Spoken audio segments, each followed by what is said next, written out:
appreciation to the custodian of the two holy mosques, His Majesty King Salman bin Abdulaziz Al Saud, the Crown Prince, His Royal Highness Muhammad bin Salman bin Abdulaziz Al Saud, His Highness Foreign Minister Prince Faisal bin Farhan bin Abdullah, and the Kingdom of Saudi Arabia for the facilitating important meeting in Jeddah at the urgent call of the Islamic Republic of Iran and the State of Palestine. I also thank the OIC Secretariat, in particular the Secretary General, for the preparations they have made for the meeting of the Executive Committee at such a short notice. Excellencies, we are meeting at a time when the threat of a wider conflagration in the Middle East and beyond is taking louder. This is a critical moment in the history of the Middle East and the Muslim world. Israel's ongoing war against the people of the occupied Palestinian territory is manifestly engulfing the whole region. The tragic assassination of Hamas leader Ismail Haniyeh in Tehran, where he was a guest, has surely escalated the tensions. No amount of words are enough to condemn this horrendous act. Potential consequences and implications of this are grave and catastrophic. Make no mistake, if today it is Iran, tomorrow it could be another OIC country facing a similar act of international terrorism, extraterritorial killing on its soil, and cold-blooded violation of its sovereignty and territorial integrity. Excellencies, what Israel is doing with unprecedented impunity and undeniable barbarity is more than just adventurism. It is pure madness. It is akin to knowingly and deliberately throwing a light at a powder keg. We fully understand the determination of the Islamic Republic of Iran and the Palestinian people to respond to and avenge the provocative and criminal assassinations by Israel and the flagrant violation of international law.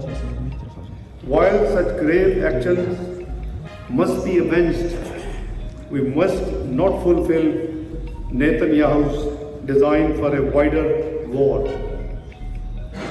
Before I move on, let me share with you that the government of Pakistan observed a day of mourning on 2nd of August 2024. Additionally, on the same day, the National Assembly of Pakistan unanimously passed a strongly worded resolution condemning the assassination of Ismail Haniyeh, as well as the ongoing Israeli atrocities on Palestinians over the past 9 months. Excellencies, this was a manifestation of our solidarity with the people of Iran and the people of Palestine, as well as an unequivocal expression of our condemnation of Israeli brutalities and warmongering. Excellencies, we all know the heart-wrenching details of what is happening in the occupied Palestinian territory, especially Gaza, for the past 9 months.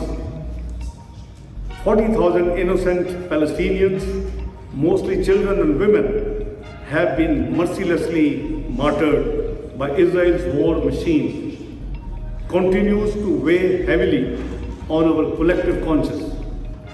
While the streets of occupied territory and already red with Palestinian blood, Israel is continuing with its vile agenda and its murderous campaign without letup. Employing starvation as a tool of warfare in Gaza, Israel is making a mockery of humanity, of international norms and of international law. It has willfully targeted and destroyed civilian infrastructure, homes, schools, hospitals, aid convoys, and humanitarian shelters.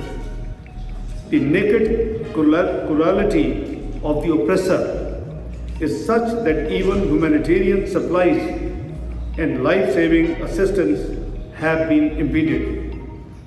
The International Court of Justice has termed the situation as plausible genocide. We can all see that it is genocide. The overwhelming demand for a ceasefire by the United Nations Security Council, the United Nations General Assembly, and the International Court of Justice has been repeatedly subverted by the Israeli leadership. Excellency, clearly, extremist Israeli leaders want to prolong and expand the war to ensure their own political survival, perpetuate Israel occupation, and prevent a two-state solution.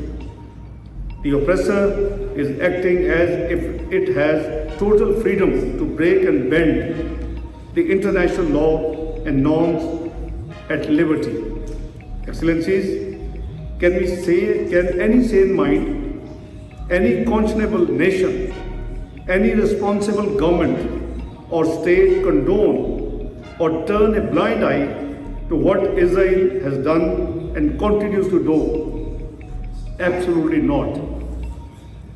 Distinguished delegates, Israel has caused irreparable damage to the already fragile and volatile Middle East. We have seen this region divided in the past as well on one pretext or the other, including geopolitics and the war against terrorism. Can we sustain another protracted crisis? Absolutely not. Can we let the OIC region become a chessboard for others to play their power games and decide the fate of our peoples? Absolutely not. Let us be mindful that as the situation in the Middle East is worsening, our people, especially our youth back home, are asking questions and they have high expectations of the Organization of Islamic Cooperation.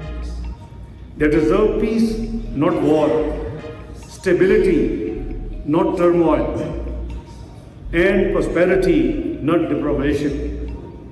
Excellencies, the Muslim Ummah is at a crossroads. Yet again, we will be judged by how we choose to deal with the oppressor. Clearly, condemnation alone is not enough to stop and hold Israel accountable. It has not worked in the past, and there is no reason to expect a different outcome this time.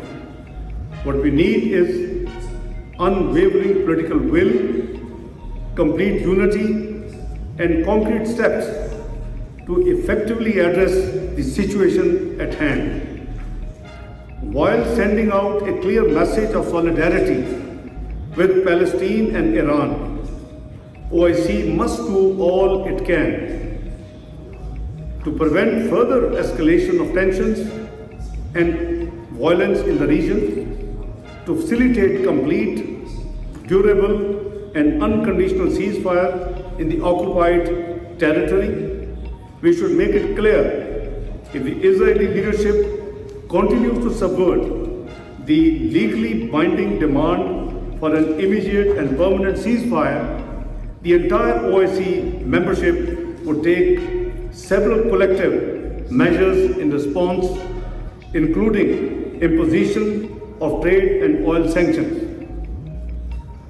To enhance the provision of humanitarian assistance to beleaguered Palestinians in Gaza and meet their needs for food, medicines, energy, and other essential supplies.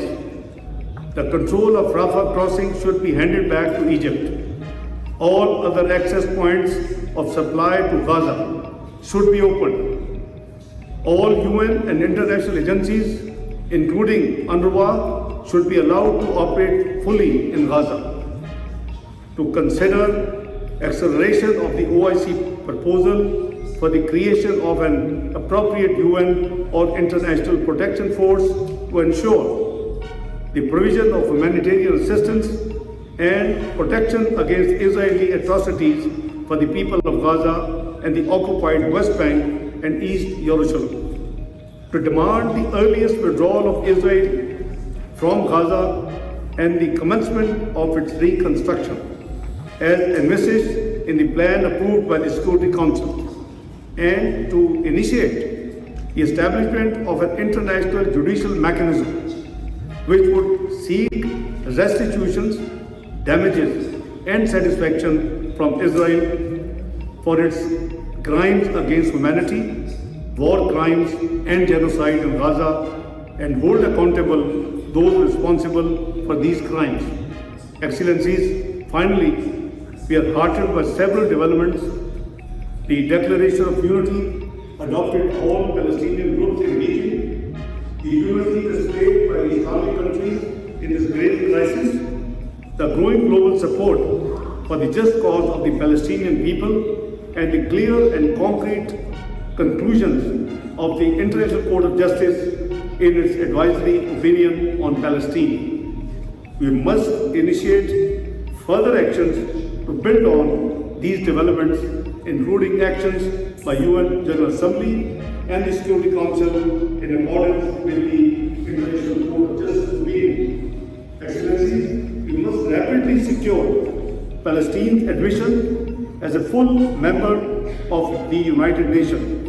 We must urgently commence the political and diplomatic process to establish the two-state solution and the establishment of an independent Palestinian state within the pre-1967 borders with Al-Quds al-Sharif as its capital. Excellencies, we, Pakistan, will remain steadfast in our support for our Palestinian brothers and sisters in the just struggle for self-determination. As Pakistan prepares to take its seat on 1st of January 2025 at the United Nations Security Council for two-year term 2025-26, it would be among our top priorities to advance global peace, including mobilizing political and diplomatic support for addressing long-standing disputes and conflicts, especially the Palestinian issue and the Jammu and Kashmir dispute. I thank you all, Excellencies.